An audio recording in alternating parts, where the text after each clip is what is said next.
They don't want tariffs on themselves. And it's very simple. We're making deals, and people are paying tariffs. Countries are paying tariffs. Right now, China's paying a 104% tariff. Think of it, 104%. Trump is set to hit China with a huge tariff of 104%, but other Asian countries too brace for impact as sweeping duties are set to kick in an hour from now. Live from Mumbai, this is Insight with me, Haslinda Amin. Bear sightings on equity gauges across Asia as investors go risk-off over fears of a global recession amid the escalating trade war between the U.S. and China. Gold rises and oil plummets, but U.S. Treasuries are suddenly losing their haven appeal on speculation the Fed may need to speed up rate cuts. We have a great lineup of guests for you, including the head of the Malaysian Sovereign Wealth Fund. Malaysia, as you know, has been a big part of the China Plus One strategy for global manufacturers. And PineBridge Investments co-head of Asia Fixed Income, Omar will be joining us, along with Pinpoint Asset Management's President and Chief Economist, Zhang. We'll discuss whether U.S. or Chinese assets will emerge the winners out of this trade war.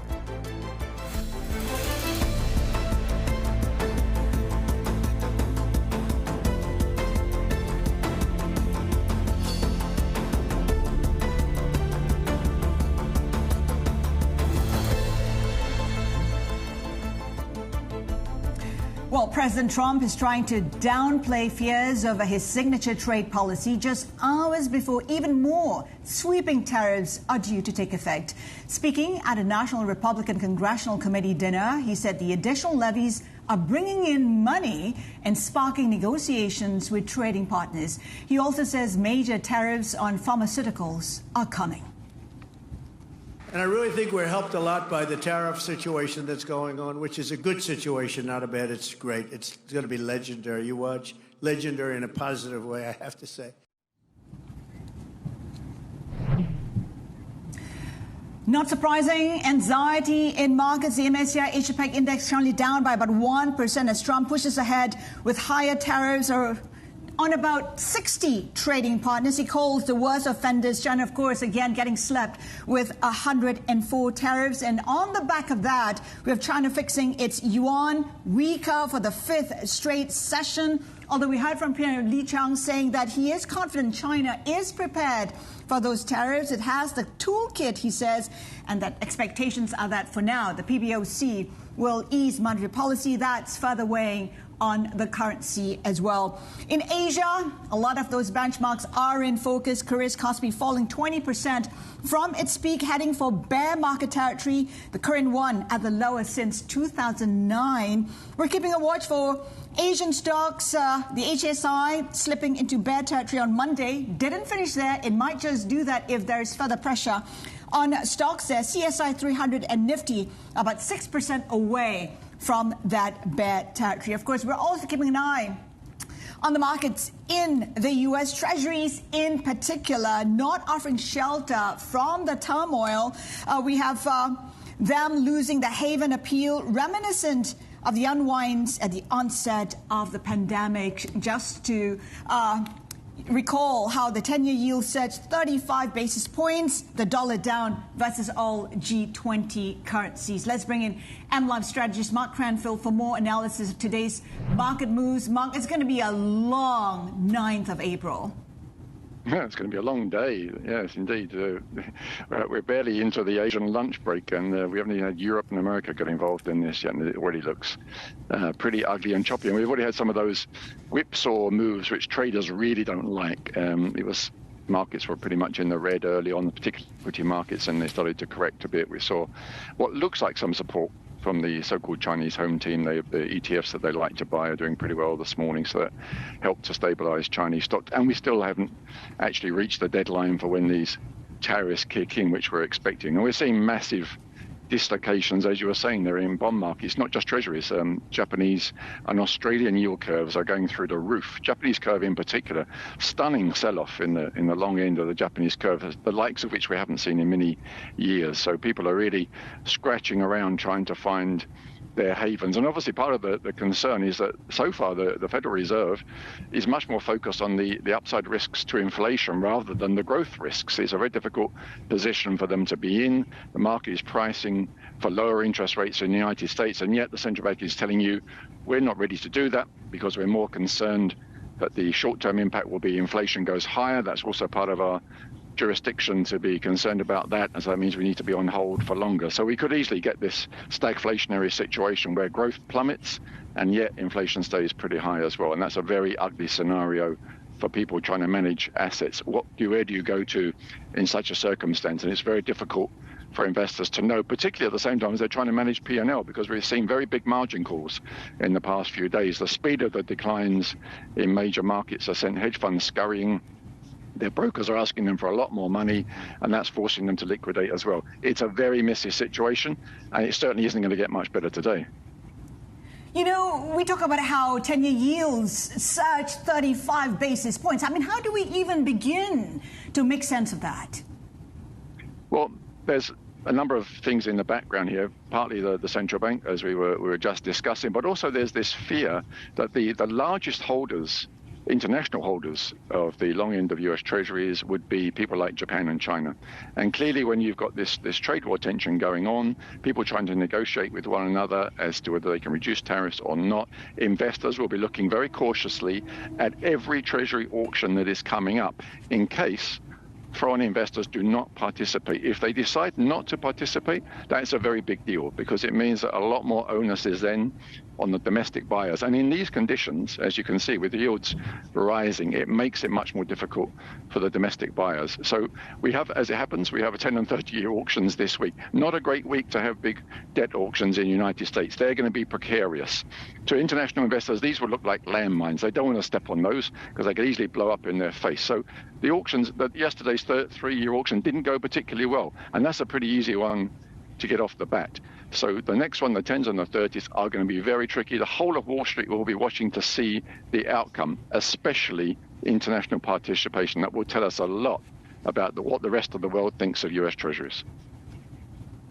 That's right. People are bracing for the next wave of selling. Mark, thank you so much for that. MLive strategist Mark Cranfield. Meanwhile, an apparent rift between the two key Trump advisors is escalating. Elon Musk has attacked White House trade counselor Peter Navarro on social media, calling him dumber than a sack of bricks and truly a moron. That was after Navarro took a shot at Musk by saying Tesla is not a car manufacturer, but a car assembler. Musk and Navarro are at odds over Trump's trade agenda, with Musk reportedly making a direct appeal to Trump to reverse the tariffs and Navarro advocating for aggressive trade measures. Well, the incoming tariffs may be causing a rift within Trump's team, but they also seem to be pushing affected Asian countries closer together and possibly closer to China. That's according to our Bloomberg opinion columnist, Karishma Vazwani, who joins us now from Singapore. Karishma, a shift obviously in alliances, a case of better the devil you know, or something else? No, Haslinda, I think it is a shift, a slow but steady shift in alliances. Now, in the short term, I think we have to acknowledge the fact that, we are seeing a flurry of Asian leaders trying to negotiate the terms of these tariffs with Donald Trump, effectively, kissing the ring, to put it in a different way. And I think you will see that kind of momentum going ahead. It's totally understandable given the prospect of what might be devastating tariffs on so many of these economies who have depended in this part of the world on free trade and globalization to lift incomes and living standards across the region. But in the long term, Haslinda, I do wonder what the impact will be of having to do these trade deals and negotiations effectively with a gun pointed to your head. And I feel like what you will start seeing, and you've already started to see this already with the fact that China is the main trading partner for so many of these countries, countries, but there has been regional disquiet about Beijing's actions in places like the South China Sea. I think Asian countries will put some of those concerns to the side. They will trade with each other more to protect themselves from the unpredictable nature of Donald Trump's administration, and they will look to China as the big, giant economy in their neighborhood to try and find a way out of this chaos. And the U.S. is effectively losing a huge opportunity to counter China's influence in the Indo-Pacific as a result of these trade tariffs. Yeah, we're also looking at geoeconomic fragmentation, U.S. allies looking elsewhere. What will this mean for the U.S., you think? Yeah, I think what you're starting to see is a real degree of bewilderment amongst Asian governments about what the U.S.'s strategy is when it comes to Asia. Because on the one hand, you know, not very long ago, you had the Secretary of Defense, Pete Hegseth, on a tour of the region, talking up alliances, talking up the importance of the Indo-Pacific. And then the following week, effectively, you've had these trade tariffs being implemented, or the prospect of them being implemented. And I think the signal that Asian governments are getting, and you know, the Singaporean Prime Minister Lawrence Wong put this really well a couple of days ago when he spoke about the fragmentation that you're seeing in the global economy as a result of the prospect of these tariffs, but more importantly, the possibility of future conflict. He harked back to the era of the 1930s when tariffs were in place, huge tariffs were in place then too, and pointed to the fact that after that there were consequences like armed conflict and then the Second World War. Now, you know, it is early days at this point, but what you all are already seeing, and what I've talked about before in some of my columns, is that rearmament around the region. Defense budgets going up in places like Japan, Indonesia, across the region, in fact. And as more countries start to have these discussions about what it means to perhaps not depend on the United States for security, that security umbrella that has kept them safe for the last 4 decades or so, they are also going to start having discussions about nuclear weapons. And I think you're already seeing that in places like South Korea, and you will start to see those kinds of discussions taking place amongst other Asian countries as well. And what does that mean, Haslinda? A far more dangerous world for the rest of us. It's also a game of chicken, Karishma. Beijing digging in, it says it is ready for the long game. How might this play out? Yeah, it's hard to say for sure, of course, because, you know, it's hard to imagine what Xi Jinping and his Politburo might be thinking at this point in time. But what you are seeing, the signaling from Beijing is pretty clear. They're not backing down. And I was speaking with a Chinese academic yesterday who said to me that all China really wants, Haslinda, is a little bit of respect. It is the world's second largest economy. It feels like it has earned its place on the global stage. And, you know, it has, for the most part, despite the fact that Beijing often plays by its own set of rules, what it's trying to position itself as is the global grown-up. But it also has domestic political priorities that it needs to consider. And backing down in the face of what it sees as bullying would not work for China right now. Karishma, thank you so much for that. Bloomberg opinion columnist Karishma Vishwani joining us from Singapore. And of course, you can also turn to your Bloomberg for more of our tariff coverage. Go to TLive Go to get commentary analysis from Bloomberg's expert editors. And still ahead on Insight, the MD of Malaysia's sovereign wealth fund, Khazanah Nasional, will be joining us exclusively. Amirul Feisal Zahir will be sharing his outlook on tariffs and Malaysia's ability to weather this period of uncertainty. That conversation coming right up. Keep it here with us. This is Bloomberg.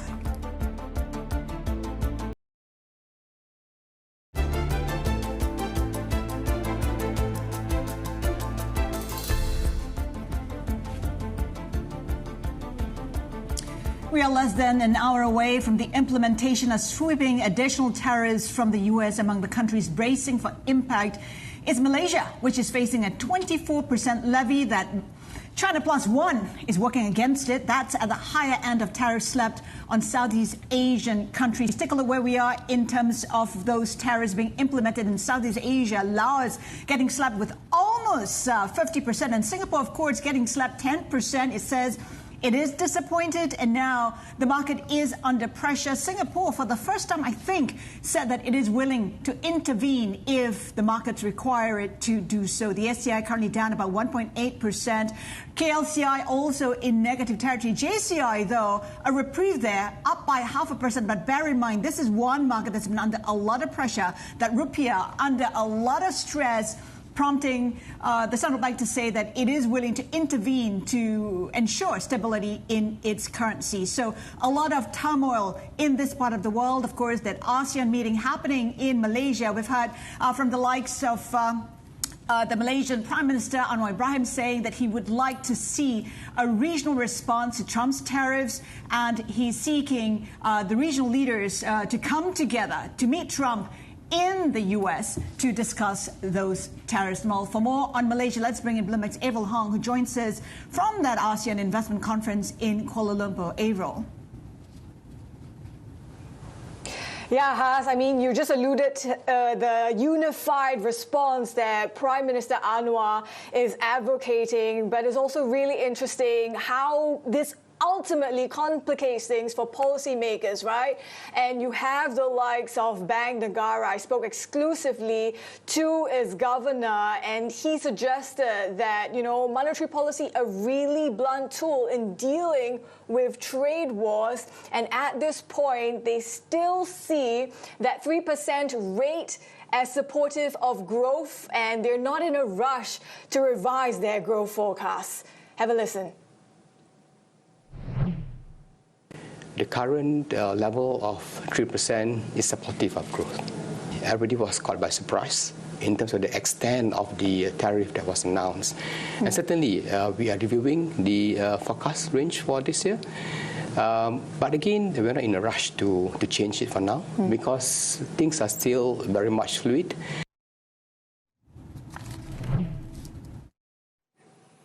And joining us now is Amirul Feisal Zahir, MD of Malaysia's sovereign wealth fund Khazanah Nasional, to give us a sense of what all this is going to mean for long-term investors. So what is your take amid such massive uncertainty, potentially a global trade shock? Is this a worse crisis than what we've seen in the past compared to the pandemic, GFC, AFC? How would you characterize it?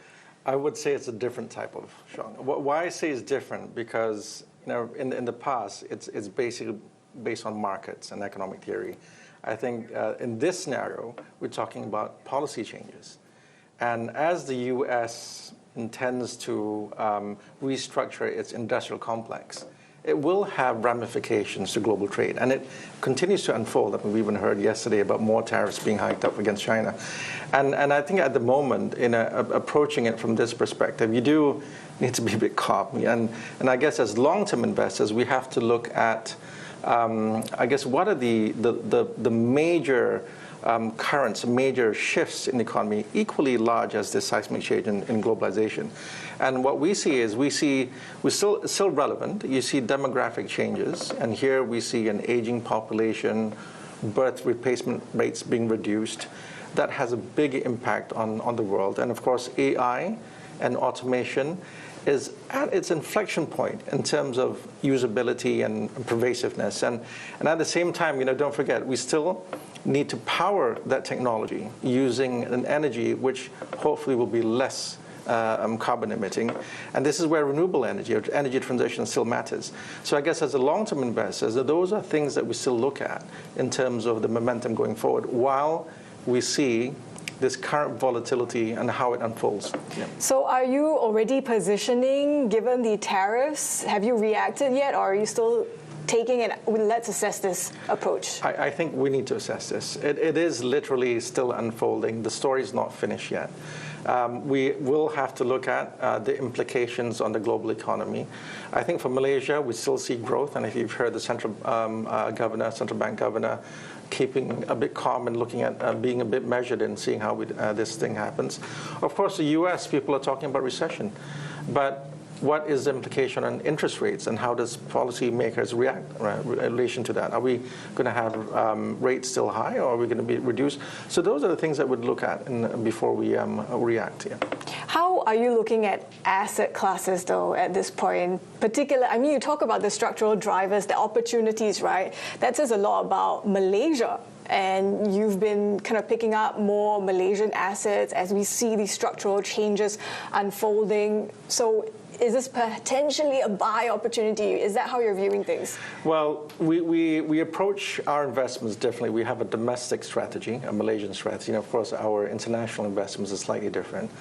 From an international perspective, of course, we want to get diversify our risk and look at the what risk factors we want to get exposure with. Now, I think when you restructure global trade, some of that risk factors are going to change, and that's something we'd look at in terms of how we balance our portfolio from an international perspective. Domestically, however, what we're invested in are basically the key enablers for the Malaysian economy, and that actually helps with the so-called the infrastructure of the country in trying to manage the changes of the future. Aviation connectivity, airports, airlines, there's a lot more potential for improvement in the country. Being more connected, more regionally connected, I think that's something that we do look at. Energy transition, we have our power company, Tenaga Nasional. We also have Lestra, looking at how we transition. So a lot of infrastructure investments needed to get over the hump to try to get to that energy which has a lower marginal cost going forward, right? So there's a lot of investment opportunities there. Then at the same time is homegrown innovation. I think one thing that we do see right now here is that we do need homegrown innovation, ASEAN for ASEAN, or Asia for Asia. Remember, Asia still is relevant. It's got 60% of the global population, right? So, and ASEAN has 660 million. So over there, we're actually deploying capital, looking at the how we can get more interest in terms of startups, venture capital funding, try to get them to come in, again, looking at the mid-tier companies, semiconductors still relevant. So those are the opportunities that we look at domestically. How are you viewing private assets at a time like this? Well, private assets is interesting. We're exposed to private assets both internationally and domestically. There was a point in time at the beginning of the year, I spoke to a lot of GPs that we have relationships with.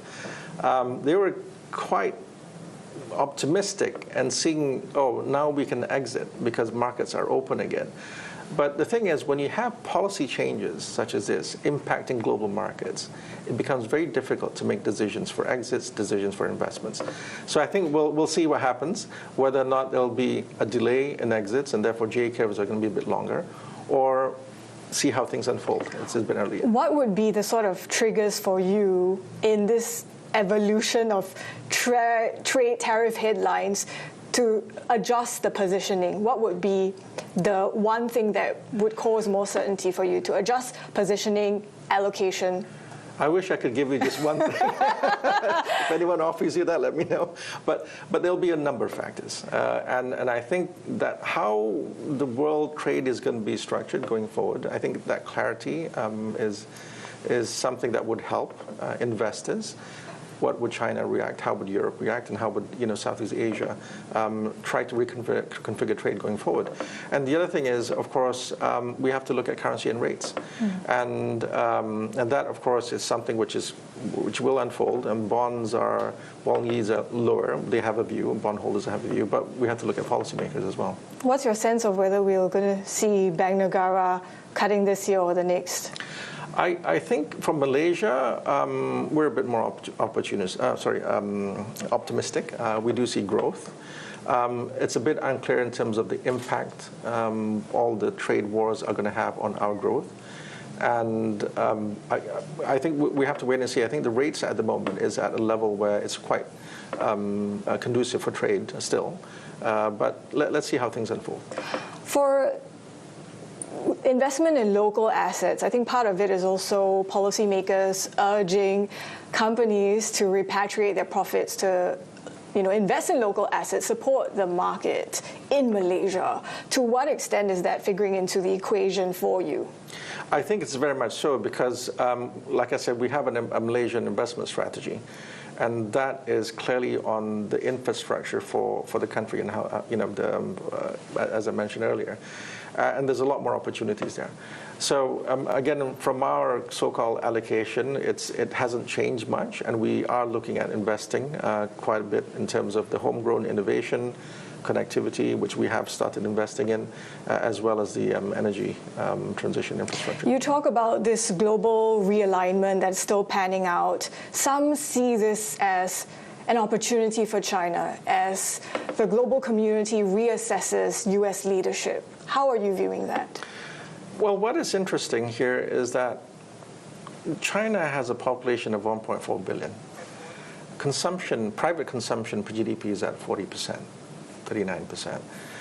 US is 70 plus. And of course, Malaysia is about 60 and India is about 50 plus. But I think if you have the Chinese market increasing their global consumption, that is enough to replace the US market, and therefore, in a way, from their perspective, in China's perspective, they'll be less dependent on a single market. You know, market volatility, you can think of it two things. One is concentration of markets, and so far it has been in the US.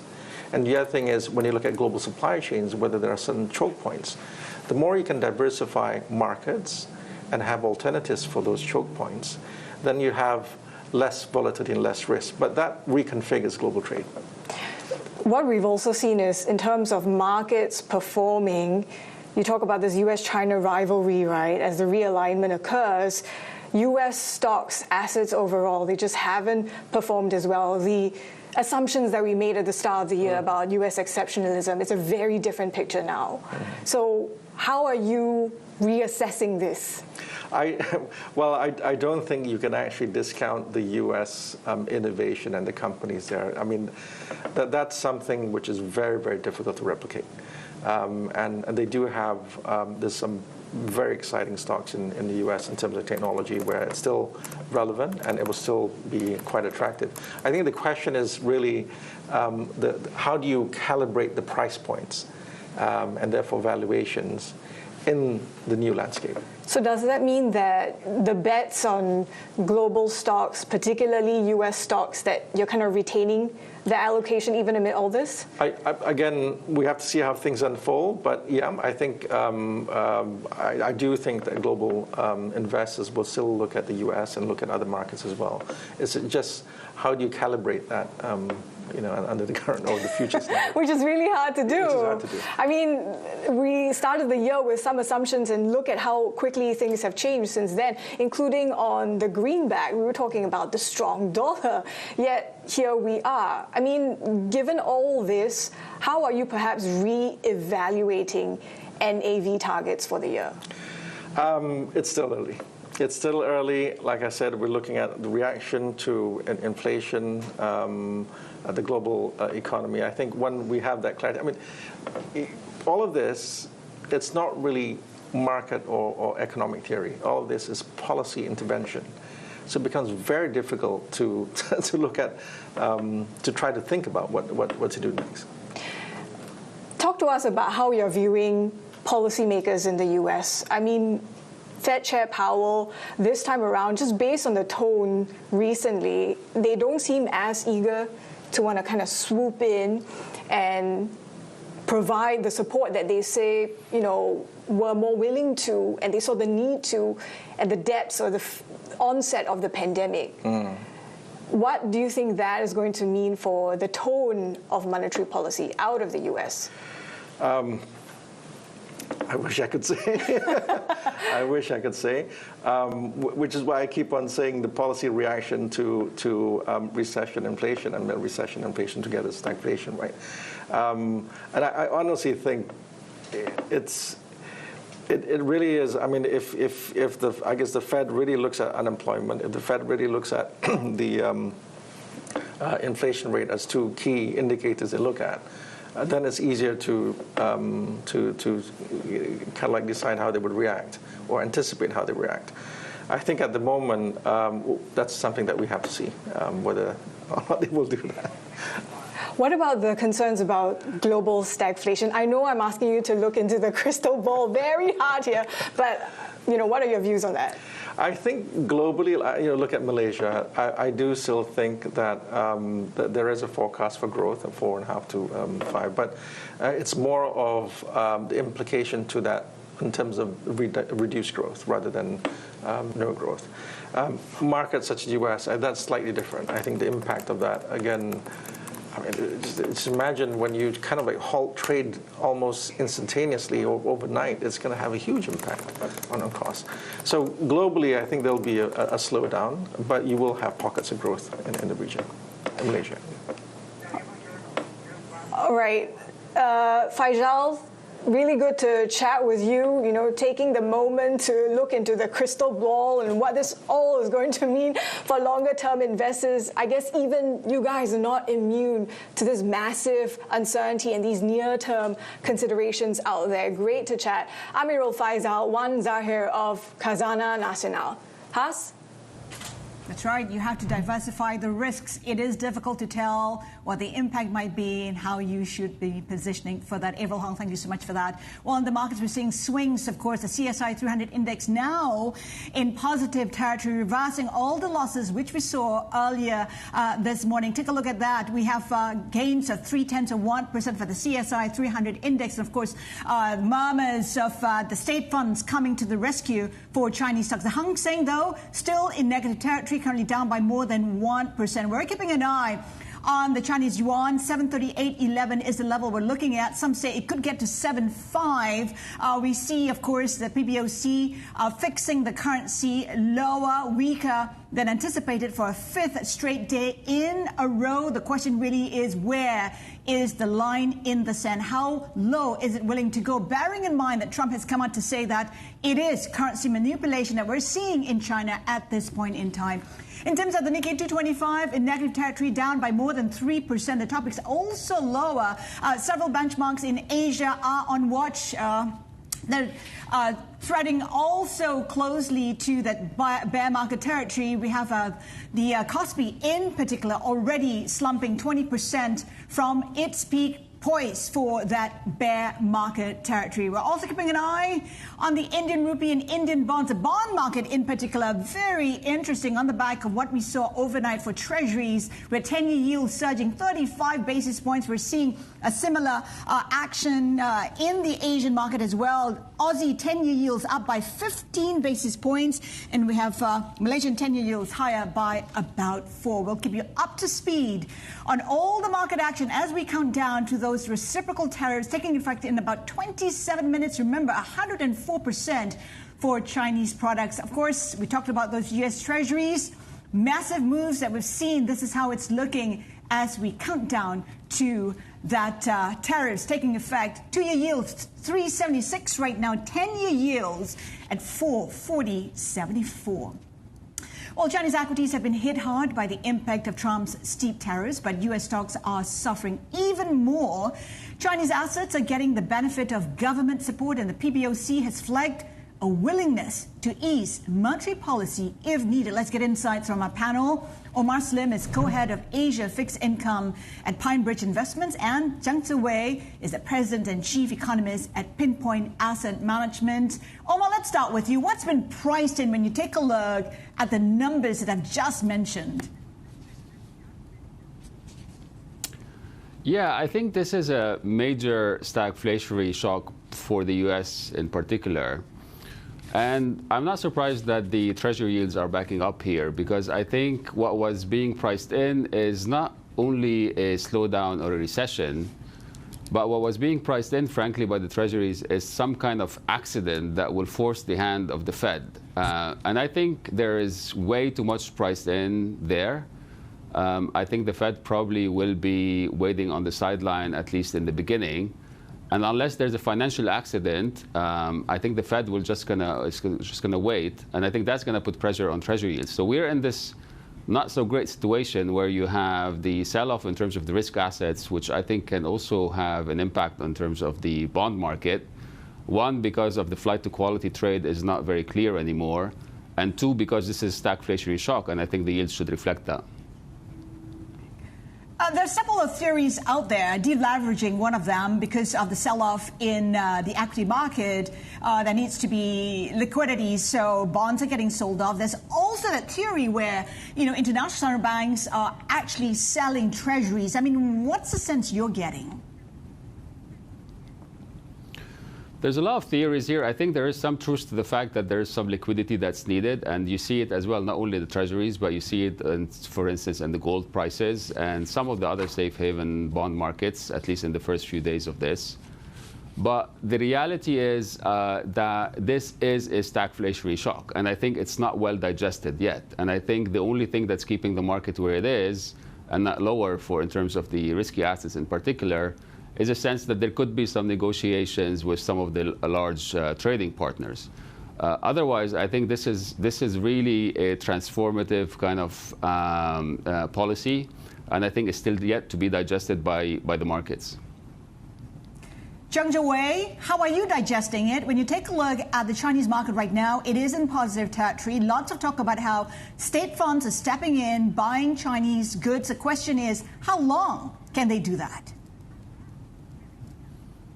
Yeah, so, yesterday the PBOC sent a clear message, right, that they can provide support for the China's national team to step in, and they did, I believe, yesterday, probably today, to help to stabilize the market. Well, I think this is pretty much renminbi-denominated assets. So if the PBOC is standing behind it, they can do this for quite a long time. But I think it's not just the PBOC monetary policy. They have to mobilize fiscal policy, and it's probably in the pipeline, probably will be rolled out in the next few months if tariff rates stay this high. How long can China play hardball, and can it really play the long game? Yeah, I think, both U.S. and China now have pretty tough stance against each other. I think this will probably last for a while, this bilateral tension that on the trade side. I think, on China side, export number probably will go down in the next few months. In the U.S., CPI inflation probably will get pushed up. And then it is a matter of, about tolerance, right? About what kind of a planned threshold that each side can tolerate. But, it could take some time because this trade channel, when it hit factories, it hit, cause layoffs, cause prices to go up. This could take, 2-3 months for the hard number to actually show up. So we could, go into a pretty long period of adjustment. Omar, as we speak, we're seeing the Indonesian rupiah under a lot of pressure now at an all-time low versus the USD. What's also interesting is that the USD itself has been under a lot of pressure, lower against the G7 nations overnight. I mean, how are you reading the weakness in the USD? Yeah, I think that's a very interesting question. I think the weakness in the USD, particularly against some of the major currencies like the euro, the yen, is to a certain extent related to a interest rate differential back then, which was increasing. So I think that is still kind of driving the currency movement. And some hints of flight to quality when it comes to the Japanese yen, but I would only say just some hints. On the question on the rupiah and some of the other Asian currencies in particular, I think there is some downside there. I think the kind of the main casualties from that policy will be some of the more open, smaller Asian economies. And I think that's really a substantial shock. And we are starting to see some of the older trades in terms of some of the higher beta economies, being more vulnerable. So I think, again, I would say this is still not done. And I think what's keeping the market where it is at this point is the hope that there will be some room for negotiation. What do you do in the meantime? And when it comes to those currency crosses, what are you looking at? Is it the yen still? Is it a Swissy?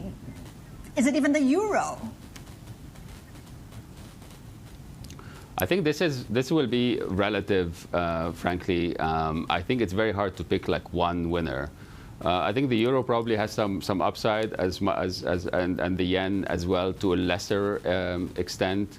I think the general posture that we have and which we have had for a while is to be more defensive, increase cash level, for instance, and see look out for opportunities, particularly in some of the high quality credit space and idiosyncratic names. But I am rather cautious in terms of this not being digested well, and I think there is some room as well for yields to sell off more, because again, this is a significant stagflationary shock, and I think the Fed will be on the sidelines for some time unless there's a financial accident that happens. The way we know that China says it has a toolkit, but 104% tariffs, some say, would erase almost all of China's exports to the U.S. It may also erase as much as 2% of its GDP. What are your own calculations telling you? You're right. It's a very big challenge. I think there's also the issue about whether it's just China's exports to the U.S. get affected, or on top of that, China's exports to other countries, say to Vietnam, to Mexico, these intermediate goods exported there, assembled, and maybe exported to the U.S. That part, how much damage will happen, right? So the assumption there can be quite uncertain.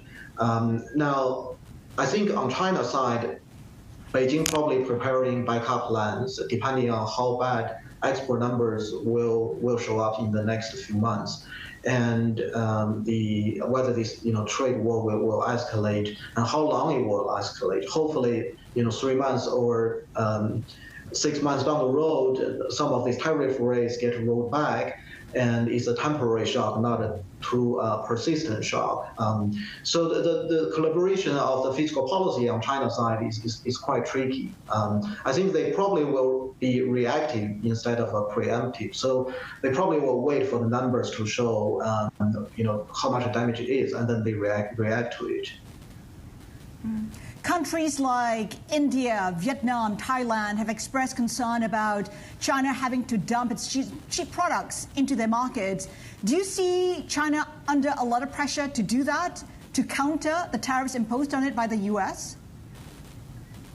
Yeah, I guess, for a lot of these firms, that's probably something they will do, right? So that they will try to, export to other markets. So there probably will be some trade tension between China with other countries that they will need to work out with. And I think but on China's side, I think the way to solve the problem is not to export to the other countries, because the other countries are already facing pressure from a slower, global growth, right? So the solution will have to be mostly coming from domestic demand, that is coming from the fiscal support from China. And in terms of the currency, of course, a weaker yuan would help its exports. How much weaker do you think the yuan will get? Some say that 7.75 is a level they're looking at. Yeah, that's a big question. I would say there's a pretty big uncertainty there. Personal view, I think the PBOC probably will keep the currency relatively stable. And then, depends on how this trade negotiation will go over the next few months. In the very short term, I think the cost-benefit analysis of currency depreciation is probably not, I would say from China's perspective, a large depreciation at this stage is probably not a really good idea. So I think they're just wait and see and keep it stable for now. We're counting down to the India Open. It is joining the market momentarily. We're seeing the initial numbers, the Sensex in negative territory, down 0.6%, losses too for the other benchmarks in India. The Nifty Bank Index down 0.7%. Of course, tariff uncertainty gripping markets across the region. We're seeing massive moves, for instance, for the Kospi, which is in bear market territory. Of course, the Indian rupee also front and center. In my conversation with the Commerce Minister just 2 days ago, he talked about how the movements in the rupee are not troubling the government at all? It is in line with the rest of the Asian currencies. Of course, the rupee trading under a lot of pressure as well. As we speak at this point in time, though, we're seeing a USD that's under pressure as well. Again, the benchmarks in India are in the negative right now. The Sensex down about 0.06% in the first 1 minute of trading. The rupee trading at 86.54. It is down by 0.3% versus the US dollar. Let's get back to our conversation with Omar Slim as well as Zhiwei. Omar, how do we position for what's to come? What changes have you made to your portfolio? I think the key here is to not assume that that these are tactics or that things will get necessarily better, because I think they might or they might not. And I think a defensive posture is the appropriate positioning at this point. And that obviously begs the question, what's defensive? Is it treasuries? Is it other safe haven bonds? Is it gold? And so on. And I think, frankly, in this particular case, it's not. One, because I think the inflation that this will create, particularly in the US, might not be as transitory as what the market is expecting. And two, I think there is some concerns about some of the fiscal prospects in some other countries as well. So I think the key is to actually have cash at hand, plain old cash, and deploy it opportunistically, particularly when the selling is indiscriminate. It's very interesting to see that the flight to quality trade, frankly, has changed. It's funny that you talk about cash. I had one trader say that he's now holding 40% in cash. How much cash are you holding? Yeah, we're holding much more cash than we usually do, and we think this is the right approach. What's the percentage, Omar? Well, it depends on the the different funds that we have, but it is double digits, and usually it is definitely in the single digits, low single digits. And I think it is the right approach to have, because the market will present some opportunities, and we have been seeing some indiscriminate selling. And frankly, the market should not assume that the flight to quality trade remains the same. And Zhiwei, flight to quality, how are you trading this? How are you positioning? Yeah, certainly we need to be cautious, right? So because the volatility could potentially get even worse.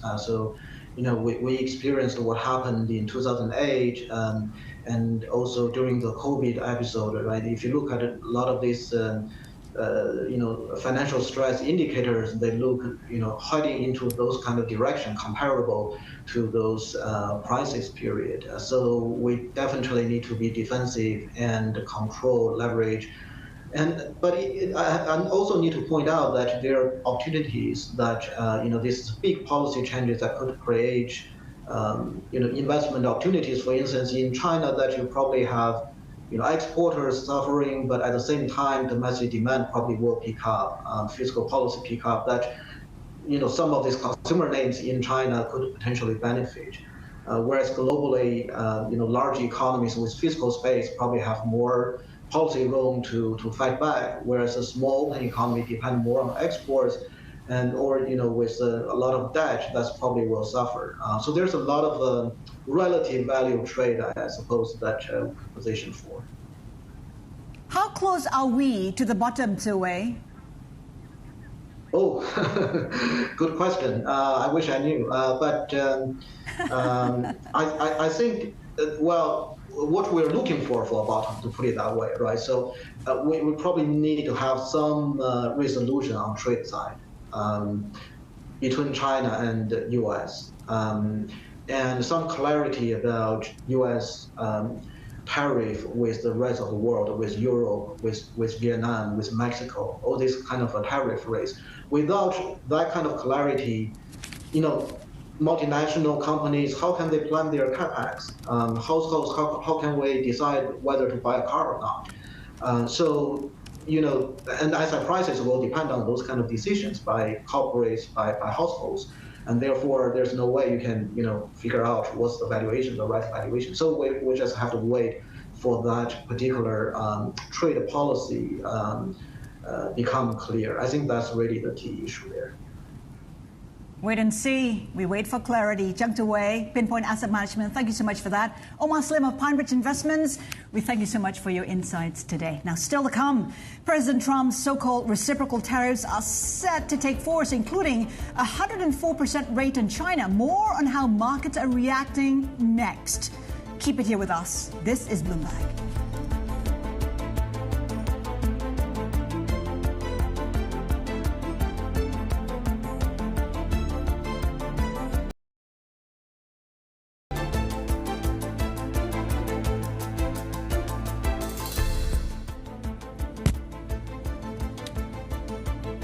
Well, we're counting down to the implementation of the reciprocal tariffs across 9th of April. Will be remembered for that. This is how it's looking in terms of tariffs being imposed to the various countries. China getting slapped with 104%. Of course, we had Trump adding that 50% tariffs to China. The EU down with 20%. Vietnam 46%. Japan 24%. What you're not seeing on your screen is a small country called Lesotho being imposed with 50% tariff. Of course, this is a poor nation, one of the poorest in the African continent. It is being slapped with tariffs amounting to 50%. And this is how we're counting down to that implementation. MSCI Asia-Pac Index down about 2%. Losses for the Hang Seng, Nikkei, as well as the Nifty Index. When it comes to the Nikkei and the Kospi, they're either close or at bear territory. We're counting down to that implementation of those reciprocal tariffs, sentiment being impacted in a big way. And that includes the currencies as well. In terms of the yen, it's trading at 145.33 versus the USD. It is up by 0.6%. It has been a haven play in recent weeks. And of course, you can also turn to your Bloomberg for more of our tariff coverage. Go to TLive Go to get commentary analysis from Bloomberg's expert editors. That is it for Insight. Horizons Middle East and Africa is next. Keep it here with us. This is Bloomberg.